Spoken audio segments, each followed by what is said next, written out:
As put together by producer Sean Pamphilon, here is a unique look at Rocker's comments, a piece we have titled America's Open Mic on John Rocker. We shouldn't have been surprised by this. Let's not forget his great leisure time passion is professional wrestling. What happens in professional wrestling when you scream the most hateful, bigoted, misogynistic, homophobic things? Become a bigger and bigger star. Nowhere else in the country do people spit at you, throw bottles at you, say, hey, I was with your mother last night. I talked about what degenerates they are, and they proved me right. Just by saying something, I can make them mad enough to go home and slap their moms. That whole issue about this being a New York thing is nonsense. That's a dodge. I think that the first day after that article appeared, I must have read maybe 15 or 20 columns. People say, you know, get him out of here, on and on. And the progression went from there to the free speech argument. Commissioner Bud Selig has suspended Braves reliever John Rocker until May 1st and has touched off a baseball showdown between freedom of speech and freedom from morons. The issue is not John Rocker, the issue is Rockerism. It's too bad that people have twisted the First Amendment that way. Calling a teammate a fat monkey, that would bother anybody. Every time he see a black person, he's gonna have to explain. Our First Amendment rights are supposed to save us from the very thing that Rocker did. Every time he see a Spanish person, he's gonna have to explain why he hate. Not only was Hank Aaron very outspoken, there were members of the Braves teams that were very outspoken. But once the boss spoke, it's changed everything. Hank Aaron, he's absolutely reviled and repulsed and revulsed by what John Rocker said, and yet he's on the board of directors of the Braves. Why didn't he do anything to get rid of the tomahawk chop? Why didn't he do anything to censure his boss, Ted Turner, who said more racist and bigoted things on a continuum than anyone in this mix? We've given second chances before to a lot of people, and this shouldn't be any different. I believe that one of the reasons that Jesus was accused of being a homosexual is because he spent time with homosexuals. Reggie White's comments were very similar. He couched them a little better. If you go to Japan or any Asian country, they can turn a television into a watch. They're the same in terms of just this base, banal, idiocy, but they're different in terms of some of the underlying things about what they're getting at. I will emphasize that I am not a racist, although I can understand how someone who does not know me may think so. Let's face it, I mean, the only thing clear about his apology is that someone wrote it for him. What did you think when he said, my home in Macon was a place where players from different ethnic groups and countries live for as long as 6 months and as short as 2 weeks? I wanted to puke. I think he certainly has had to pay a high price for this because of the public outcry. On the other hand, it is something that he brought on himself. John is probably at his humblest right now. You almost could see where he wanted to tear up a little bit. So then the martyrdom came in there with Rocker. And now, I think I read about 25 columns of, I'm tired of talking about it. Let's get it over with. If it's really such an outrage, if it's the outrage you thought it was to begin with, you can't stop talking about it. I don't doubt for a second that John Rocker was doing a professional wrestling imitation when he was saying these things.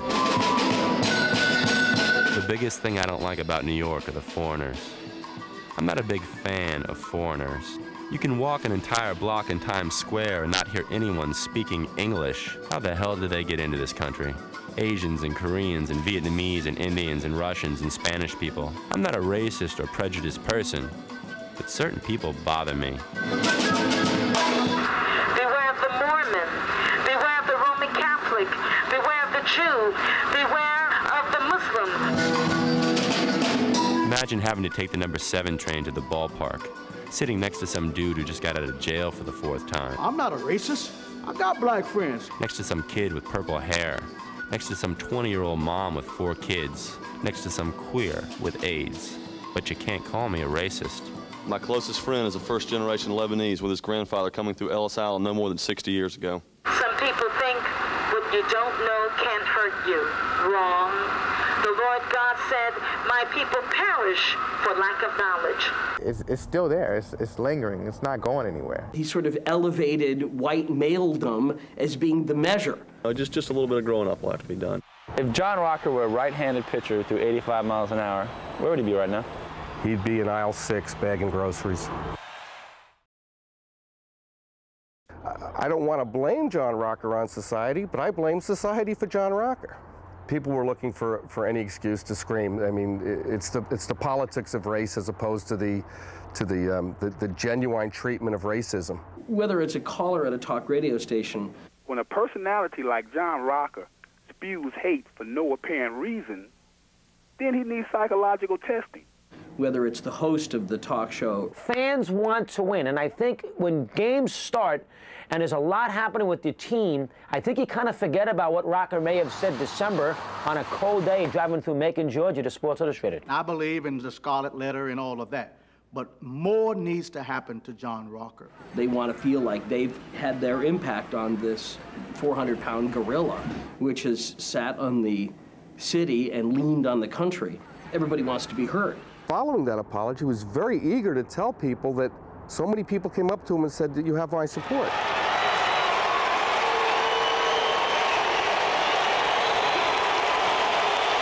Well received everywhere I go, and yet every night I turn the TV on and see, how horrible a person everybody says I am. I firmly believe that he was part of the double standard that essentially states that a minority player, a minority entertainer, can say virtually anything he or she wants and not have to suffer the commercial consequences. For example, like when Charles Barkley said, "I hate white people."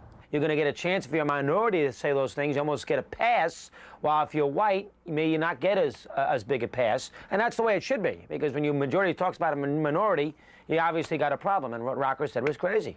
Where I think the white male today is a great personal and professional risk for being equally as bigoted as a minority. The difference between John Rocker and Charles Barkley is that Barkley doesn't spare the rod for his own people. But then, now, if a white athlete had said, "I hate black people," what would the response be? Oh, I think we know what the response would be.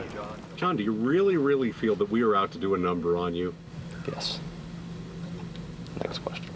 Why should a minority get a pass based purely on skin color? And they shouldn't. They shouldn't. You're 100% right. Minorities should not get a pass on that. But in this society, he does. I think a lot of the reaction is just defense mechanisms for the way people really feel. It's easy to just point, these guys are the bad guys. Rocker's a bad guy, Reggie White's a bad guy, but it has nothing to do with, the current, cultural zeitgeist of what's going on here. I find myself getting involved in these discussions with people right after John Rocker. It usually went like this. Well, John Rocker said this, well, what about O.J.?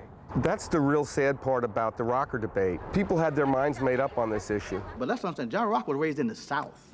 John Rocker come from Macon, Georgia. You can't have it both ways, stereotyping him as a hillbilly or a redneck, just because he comes from Macon.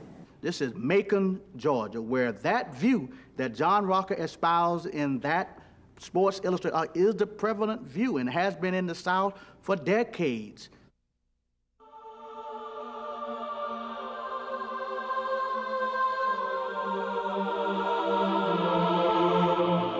What I want to point out is something perfectly obvious to the visitor or tourist, but less so to the native.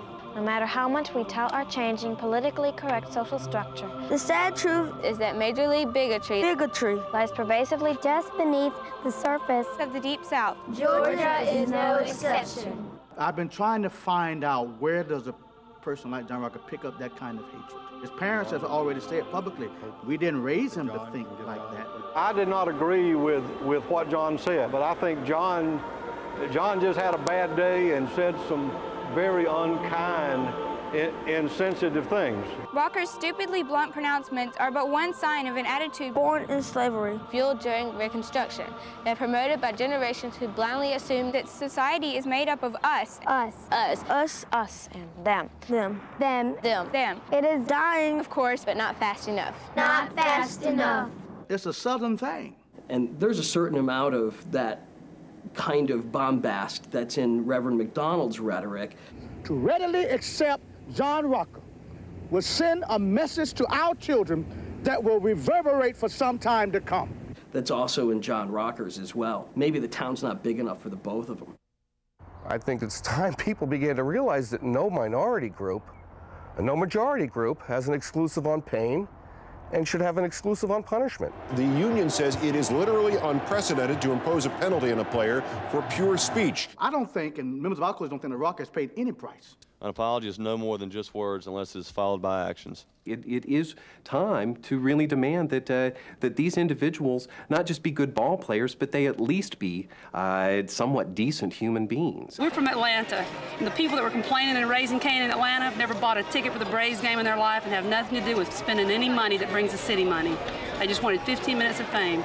Isn't it actually better for your cause if he doesn't show contrition, if it perpetuates?